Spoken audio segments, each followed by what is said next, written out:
perkenalkan nama saya Sophia Ananta. Saya adalah mahasiswi jurusan akuntansi dari Sekolah Tinggi Ilmu Ekonomi Pasundan. Di sini saya ingin mengajak teman-teman semua untuk belajar dan lebih memahami tentang materi perdagangan internasional.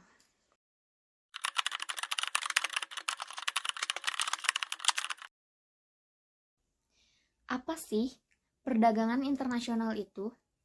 Sebelumnya teman-teman sadar nggak, beberapa tahun belakangan ini kita bisa dengan mudah menjumpai bahkan membeli barang-barang yang berasal dari luar negeri. Contohnya makanan, minuman, make up, bahkan skincare yang berasal dari Korea pun bisa dengan mudah kita jumpai di Indonesia. Itulah konsep perdagangan internasional.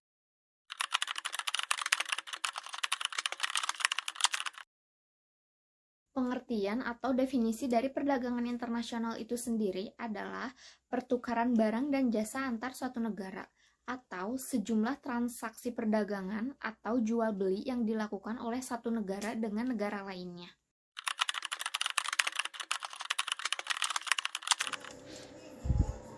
Konsep perdagangan internasional sudah dikenal sejak zaman dahulu kala. Nabi besar kita pun Muhammad Shallallahu Alaihi Wasallam sejak dari kecil sudah mengikuti jejak pamannya pergi berdagang ke negeri Syam. Tepatnya pada tahun 583 Masehi saat beliau berusia 12 tahun. Menurut buku Hikmah Kisah Nabi dan Rasul karya Ridwan Abdul Sani dan Muhammad Kadri, saat Rasulullah menginjak usia dewasa, ia dipercaya oleh pedagang kaya raya bernama Khadijah yang ingin mengirim dagangannya ke negeri Syam. Ia saat itu membutuhkan seseorang yang dapat dipercaya untuk mengawasi rombongan dagang tersebut.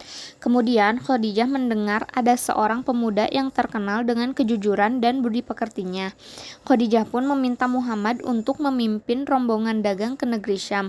Khadijah tidak memperdulikan status Muhammad yang belum memiliki pengalaman memimpin dan mengatur rombongan dagang. Hal ini karena ia merasa yakin bahwa Muhammad adalah orang yang jujur dan paham mengenai seluk-beluk dunia perdagangan.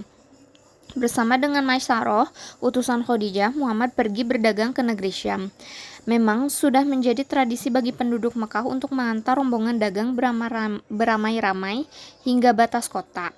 Saat tiba di Syam, Muhammad bersama dengan pedagang lainnya dengan gesit menawarkan dagangannya kepada calon pembeli. Urusan perdagangan yang dilakukan Muhammad di Syam berjalan dengan sangat lancar. Beliau pun mendapatkan keuntungan yang sangat besar dan berhasil menjual seluruh barang dagangan mereka.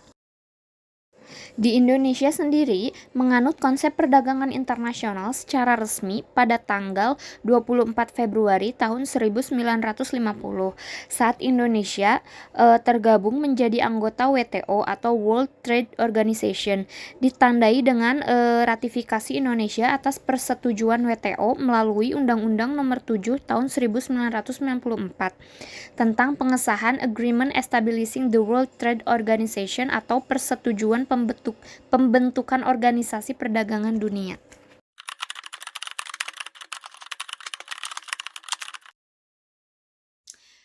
Contoh dari perdagangan internasional diantaranya yang pertama ada ekspor dan impor, yang kedua perdagangan jasa, contohnya jasa pariwisata, yang ketiga investasi asing langsung atau FDI, yang keempat perdagangan lintas perbatasan atau e-commerce, dan yang kelima perdagangan tenaga kerja.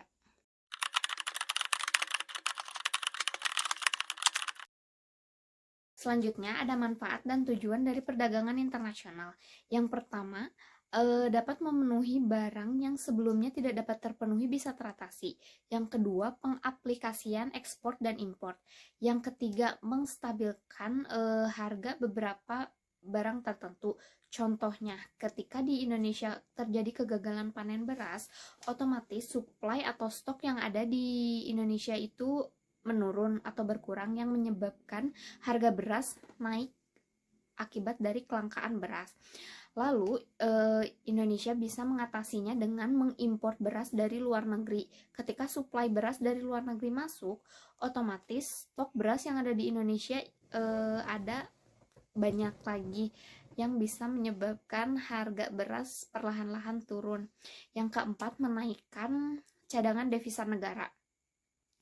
ketika kita melakukan penjualan ke luar negeri atau melakukan ekspor, otomatis pendapatan kita berupa valuta asing atau mata uang asing dan bisa menambah cadangan devisa negara.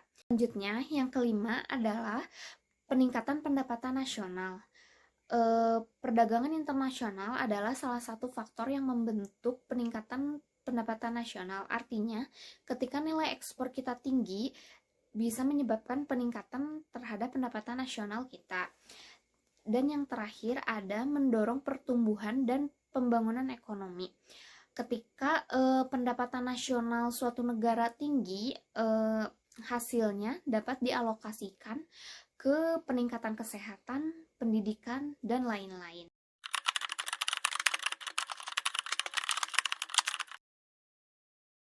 Selanjutnya ada faktor yang menghambat perdagangan internasional. Yang pertama, ada kebijakan pemerintah dan perdagangan internasional.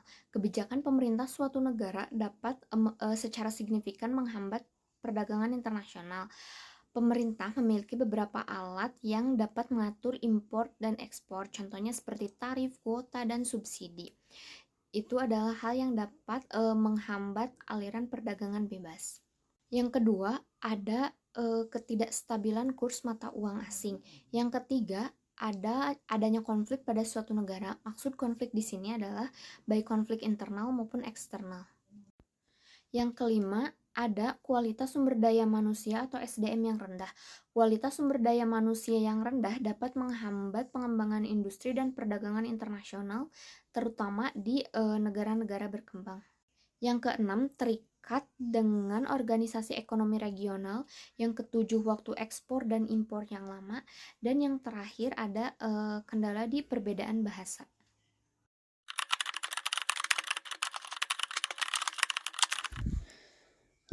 Untuk studi kasusnya dikutip dari kanal YouTube Kementerian Republik Indonesia, cerita tentang Bapak Surya Agung Saputra yang merupakan seorang petani salak yang berhasil mengekspor salaknya ke luar negeri. Bapak Surya Agung Saputra merupakan owner dari Omah Salak yang berasal dari Turi Sleman.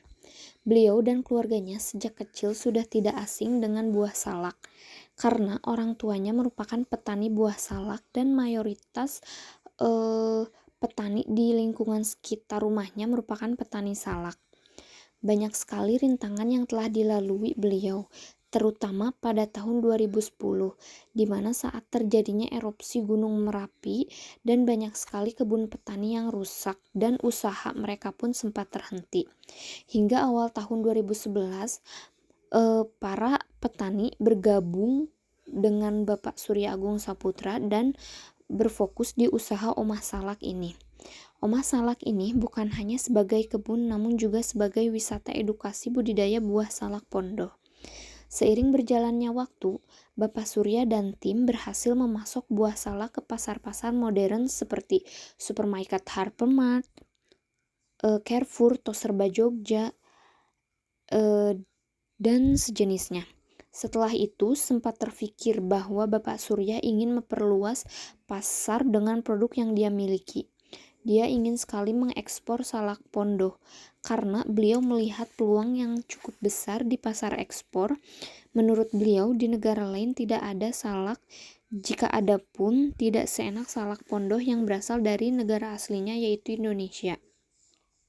Dengan begitu, dengan mengekspor salak pondok, beliau berharap bisa membuka pintu kesuksesan bagi beliau dan timnya. Dan di akhir tahun 2019, beliau berhasil mengekspor salak pondok ke Cina dan Thailand. Untuk studi kasus yang kedua, Indonesia merupakan negara yang mengolah kacang kedelai menjadi tahu dan tempe. Permintaan tahu dan tempe di Indonesia sangat tinggi. Meski begitu, Indonesia tidak dapat memenuhi kebutuhan kacang kedelainya karena hasil panen kacang kedelai di Indonesia masih cukup rendah dibandingkan permintaannya.